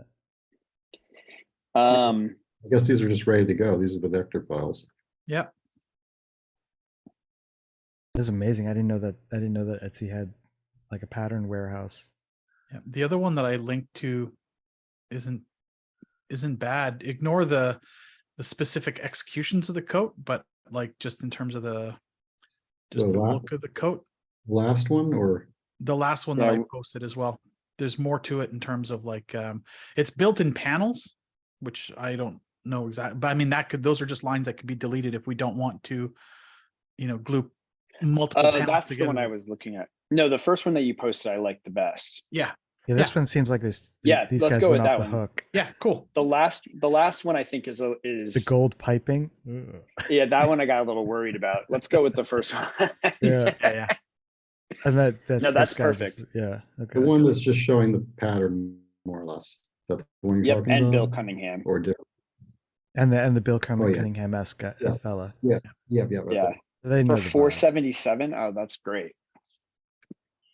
It seems like there's a couple different pockets and all kinds of stuff here. It seems like it's a good starting point. I mean, I think those other guys probably started with this thing and then just took the Baroque pill, decided to add epaulets. Dude, an epaulet. Shoulder pad Yeah. inserts. Toggle. All right, should we just start with that? Yeah. Yep. Don't get Let's too do carried that. away. Keep it Jed, simple, what's a smart guy. better day to drop off fabric? Tomorrow or Friday? Friday, tomorrow I won't be around there, but Friday, I think, earlier in the day is better. Let me think about schedule. Yeah, or Okay. Saturday, if it has to be, but Friday, I'm just gone in the afternoon on Friday, so yeah, more, I'd say anytime, but the morning hours would be great if that works for you. I don't know. Okay. Or if you're just Um, dropping it off, you can drop it off anytime. If you want to like get into it for a minute, I could do it Friday. what's Monday and Tuesday like for you? Should be fine. Yeah, Monday or Tuesday is fine too. Okay. Tuesday might be simpler. I have to look at my schedule, but If we cut it and then Julian, what would Friday be like for you next week to get together and start gluing it? Look, what date is that? that's the 3rd. That is clear for me after office hours. Okay.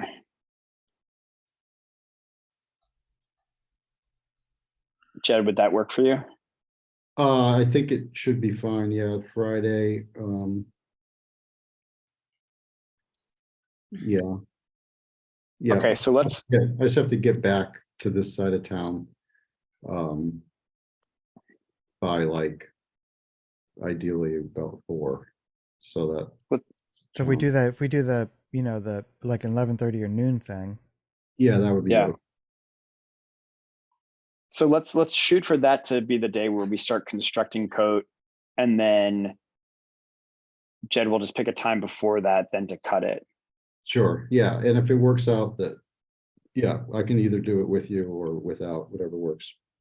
Okay. And then I'll look at my schedule and see when I can go get the fabric. Okay, cool. And then digital stuff, I'll ping some people and see if they can make a later call today. But if not, do we want to do another one, or do we feel like we're pretty good?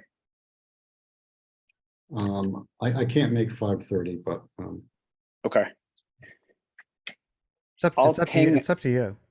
Yeah, I'll ping a couple people and see if they can make it, or if they're planning on joining. And then let's just hold on to it. And then if it's just us three, we can chat for a brief minute and then we can bounce. But if anything, yeah, let's hold on to it. Let's meet back here at 5:30. Hopefully some other people will be able to join. Can you guys see if you can get that link? So I'm sharing the link to the pattern data. Sometimes Dropbox is weird. oh wait, where'd you stick it? I put the link in the chat. Oh yeah. This chat.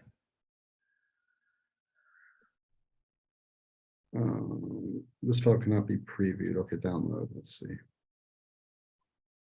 It's just a bunch of image files and an Illustrator document, which I guess makes sense. Should work. What was it? I don't know if this is internal. I don't know. I don't know what these things are supposed to be. It looks like flat plans of a chore code.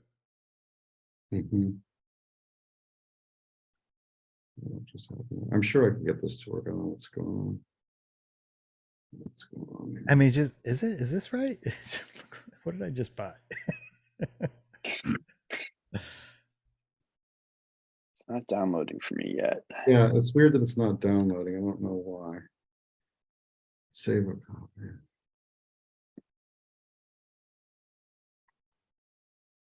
Okay, maybe that's gonna work. Short code zip. I'm gonna sign in.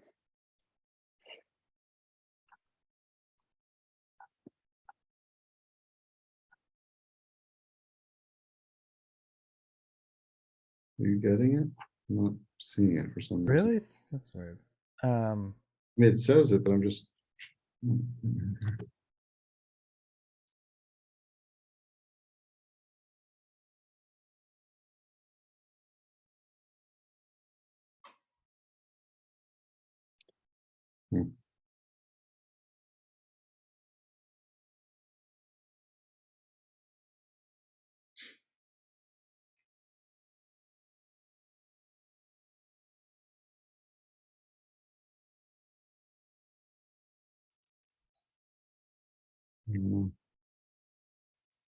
Were you able to do it? I'm trying to sign in right now, but I have to wait for a code. Oh, forget it. I Here, mean, I'll just I send it. did I'll it. send it in a DM in Slack. I mean, Yeah, Slack and what you call it? What's it called? yeah, it's weird because it looked like it all worked, but then I'm just not seeing it in my Dropbox for some reason.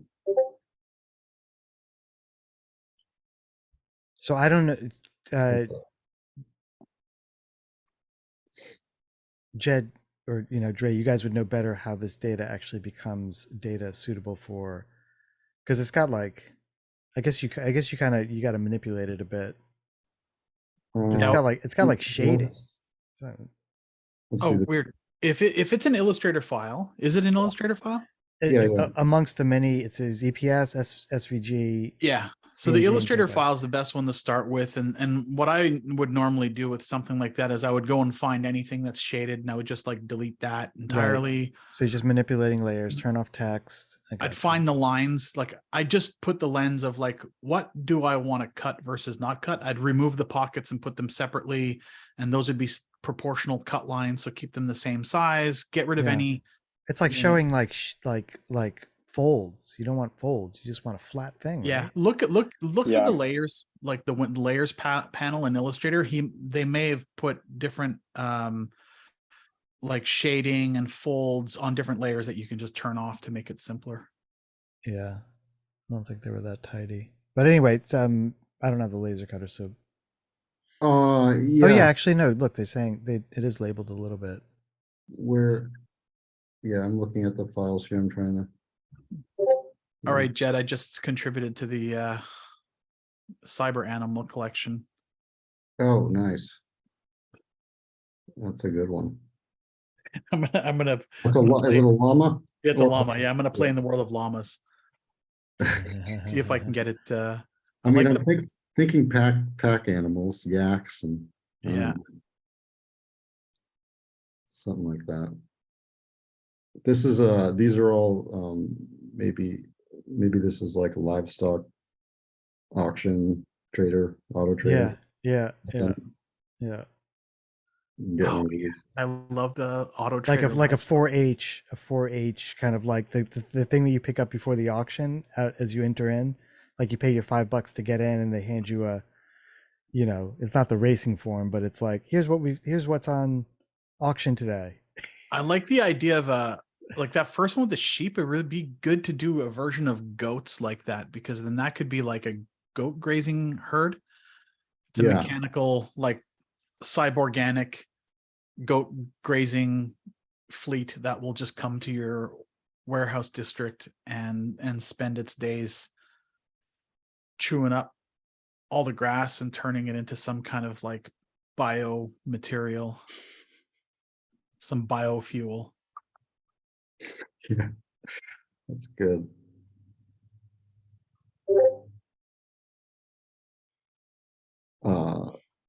Yeah, goats. Yeah, that one is a longhorn sheep. I guess I didn't put longhorn in. I was like, that was my next ad. It was like What I know both Jed and Julian. I'd love to get your prompts on what you're doing, because Julian, I'm trying to I don't know what you're using prompt wise, and I can't creep on you because you got private access on. Oh yeah. I'm totally happy to Yeah, I Julian just screenshot. And I was like, oh, I got to go type these things myself. I had to kind of reinvent it. I don't know if I did it exactly the same, but I mean, I'm actually trying to get out a little bit, because I've realized I'm just using this. I mean, it's kind of working sometimes, but it doesn't work. Like I'm trying to do the Volkswagen, the kind of mid-century Type 2 pickup, and it works fine. But as soon as I try to do it on a white background or add anything else, it just reverts to a regular, typical Volkswagen minibus. But anyway, Interesting. I end up using the same words, and I'm feeling like a little bit You and that. constrained. Like I can't think of any other words to use to try to. Well, how are you? I'm curious to figure out how you're getting perfect profile, orthographic profile shots. Because that's a hard like one. the like this. Yeah. Where are you looking? Uh, Where are you looking? I Oh, haven't yeah. 100% dialed it in, but I've been using well now I'm I just type in 3/4 front view, and then I'll also do sometimes I just put in side view, but it doesn't always do it. Yeah, I do side view. I try to reinforce it with orthographic and Okay. straight on. And I'll just get a bunch of 3/4 shots. It's like, come Yeah. on. And I wonder, like, because you do it and that improbable future guy, Mhm. he's consistent. Everything's a Yeah, everything. perfect- Yeah, And I'm like, how do you do that? I think he's just jamming, and then he finds one where it hits. Is the only thing I can guess. I think he's training it with images. I think he's actually uploading How do you do that? How do you do that? Oh, it's easy. Just go on Google, find the image you want it to riff off of. Just copy the URL of the image and paste it. That's all it needs. It just needs Just that. paste And then it put your in? Oh, prompt. Yeah, come on. go like /imagine prompt, paste the link to the image, and then write your prompt after that. And it'll use that as a starting point. Okay. And Just if you the- want to, just the URL to the image. yeah. And what you can also do is if there's an image that you've created that you really like, you can just paste the image one of something that you want to reinterpret, and then paste the image that you like, and that's called blending, or just go /blend. Oh yeah, the blend thing accidentally it started auto completing that, and I was like, what's that? And so sorry, what do? You blend /blend?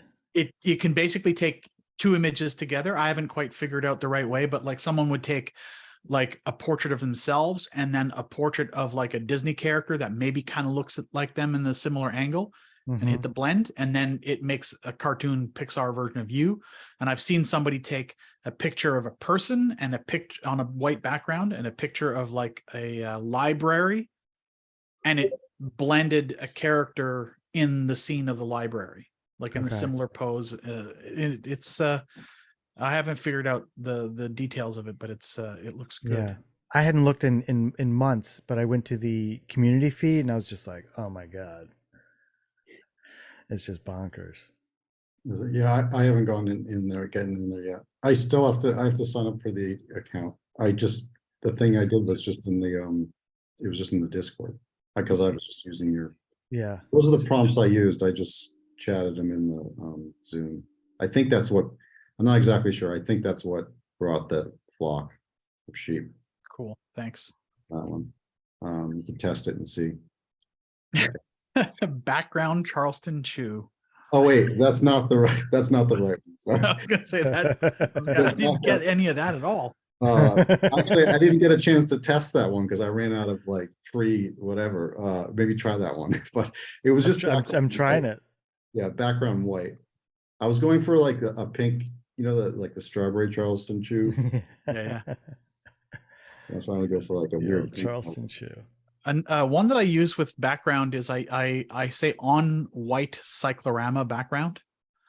So I use the word cyclorama to help make it, just like a psych. yeah, white cyc, cyclorama. yeah. So you just go like on white cyclorama background, Okay. and then that tends to force it. But I get anything with a white background, I always get like vignetting on the sides, or sometimes weird pillar boxing artifacts on the sides, which I can just select in Photoshop and just content aware fill it out, and that it seems to clean it up.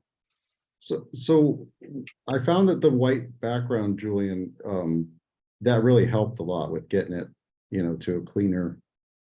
I don't know, just focusing on the thing itself.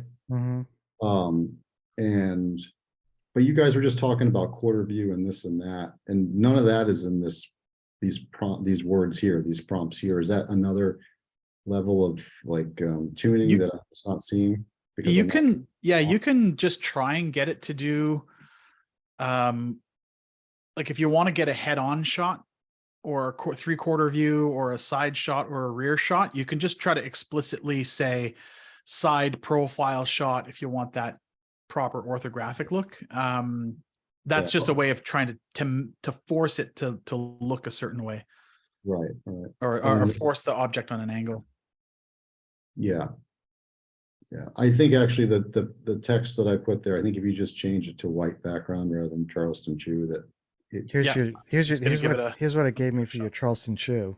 okay, yeah, That's cool. I like the laser sheep one. Yeah, That's like what's going on there? yeah, that's bizarre. But I did for whatever reason, well that one's cool with the VW we're talking about. I do like just the using that white background seemed to be pretty helpful just to kind of cut out a lot of the noise in a way and just think about the thing. Not that the environment's not important, but I was kind of like, okay, what is, for me, it was just sort of like, well, how can I make a weird hybrid sheep thing, So it just seemed to focus it in more on what it was. Yeah, I'm mostly using the white background because I started using it just for that consistent kind of Yeah. like fetishized product shot. Right. But I think for the auto trader, like I did some of them where I forgot to put the white background. I was like, oh, that could be, I guess that being an ad for Honda, Yeah. because they always do them, it's in context, isn't it? It's not just sort of floating in a white background. But for the ones where, I don't know, it's just like a visual consistency. And then I think the magic happens really with the coming up with the right auto trader. Kind of, you've got 50 words to describe to put in your classified ad. Yeah. What do you say Right. about it?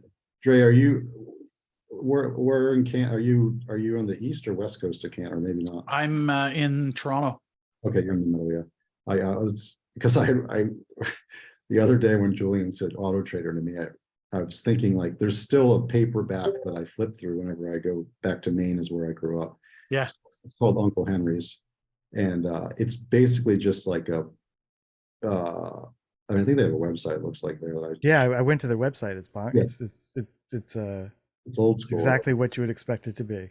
Yeah, yeah. And like basically in any convenience store around Maine, you can just pick up these Uncle Henry's and you open them up and it's just text and it's just kind of written in, local dialect in a way. And like, I don't know, you can probably find some stuff, but it just got me thinking about the old auto traders I used to flip through, and that I don't know. Then I was just like, oh, this one of these Uncle Henrys would be a great conversation with the chat GPT and see what that brings up, or start prompting a lot of that stuff into Mid-Journey. I think I did one and it showed me like a snowblower right away that I didn't have any. Because you're looking at all, it's all kind of detailed. Like you kind of got to know what you're looking for, and I'm like, oh, I guess I'm looking for that snowblower, kind of thing. I don't know, it's funny. Anyways, that was like a big starting point there. I was like, okay, it's like this thing has all the prompts in it, kind of thing. If we're gonna think about kind of auto trader ads, I guess is what in my head. I'm gonna try and find some old auto traders next time I go up to visit my parents, because I know that there's going to be a stack of them kicking around my dad's mechanic's shop. Well, that's cool. Yeah, I've I remember bought my first car when I was like 15, going through an auto trader. Yeah. I used to go when I was like super into cars in high school. You'd go to it was like Krauser's, just a shipboard convenience store. I think I told you this, Trey, and it was like up Route 206, so it's about maybe 7 or 8 miles from home. Ride my bike over there, because that's the place where you got the auto trader. Yeah, and you go through it and you're looking for like a 66, 67 Mustang under $800 kind of thing. Yeah, I bought a 1977 Mercury Comet for $350 from an old couple. And that thing was my favorite car for a long time. Sure. But we used to buy we'd find old late 70s like Thunderbirds or Monte Carlos, and we would drive them up to my friend's farm, and we would just like $100. Just the guy's like, oh, this needs a lot of work, it barely runs. It's like, it only needs to run for one day. And we would drive the shit out of these things, blow them up, do all kinds of things. Yeah. What was I gonna say? Okay, so Kemp, what do you need from us? I think we're good. I wrote out a little to buy list. So I'll probably If do you that need this me to week. get, if you need me to get anything, and save your receipts. Like I don't, Okay. I really want you to evacuate the concern with money. Again, I'm not Daddy Yeah. Arbucks, but I think to sometimes get these things going, I'm Yeah. happy to pull from the kitty. Oh, Dre, I'm Nice. still waiting. I'm still waiting for paper checks. It's Just so all you good. know. It's all good. I'm Okay. in no hurry. All right. But I was gonna say, I looks like I got the files open, and they seem like they're fine vector wise to I guess you'd want to for if we're just cutting out details, I mean, some of this stuff doesn't need to be in here, I guess. I don't know. I can mess with the files a bit or like simplify them just to shapes, I suppose. I can talk to you about this, I guess, Kemp, or whoever, or I don't know, maybe Trey, doesn't matter. my feeling, my thought was, I was just looking at them too. I think we can cut out definitely the shading on the arms, but I think we can even cut out the seams, right? Like the stitching. Right. Just get rid of that. Just the outlines more or less. If you just want It just needs to be the outlines, like even the cuff, like, because we're not sewing anything, and this is all. If it's we can just literally make it an outline. yeah, So if we're together, Jed, maybe we want to do that together. like eliminate the file, like Yeah, just so that we have all the like two files. eyes or four eyes on it. Yeah, sure. Um, so I'll get the materials this week. Jed, let's shoot for next week, because I think maybe this week I'm a little bit overbooked, but let's shoot for next week, maybe Monday or Tuesday, if that works. Yeah, that should be fine. I'll Because let I know you. I can do those mornings. And then Friday, let's shoot to construct stuff at your place, Julian. And then by Friday afternoon, we should have 4 to 6 coats that we can just start, just blank coats, right? And I don't think I need anything else. I say we reconvene if you can for the 5:30 call. And if it's just us three, because Jed, you can't make it. If it's just us three, we'll touch base real quick with any other thoughts. But if anyone else can join, we'll get their thoughts as well. Yeah, Sound good? I won't be able to make 5:30. I got band camp tonight. Nice. I pinged Brandel, and then I think Sam might join for 5:32. So we'll see who else can come back.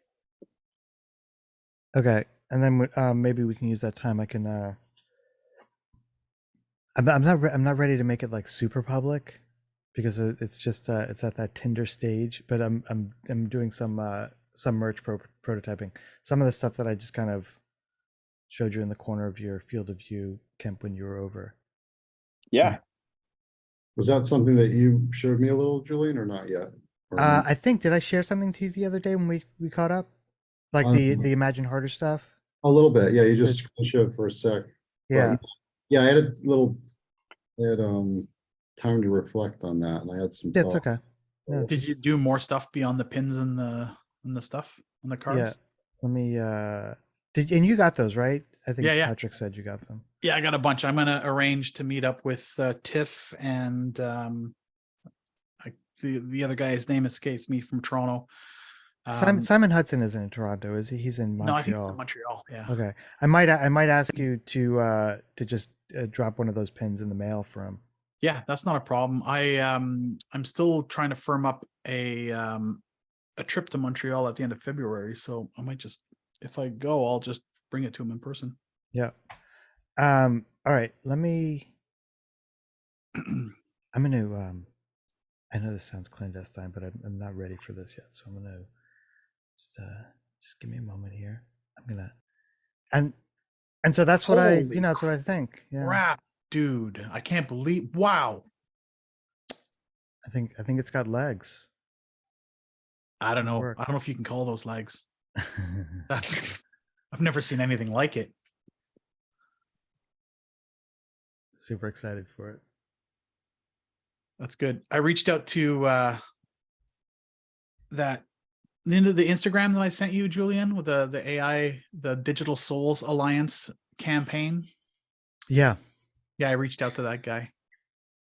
What they say. I'm gonna do an interview with him. Oh, cool. I'm gonna interview him about what he did in his process, Nice. because I think he's got some good design fiction-y stuff going on there. Vibrations. Yeah, vibrations, oscillations. Yeah. That's right. The sheep on the front. Which one? All right, guys. Awesome. All right. I'll see you guys at 5:30. All right, have a good one. Thanks guys for tuning Yeah. in. Yeah. See ya. Yeah.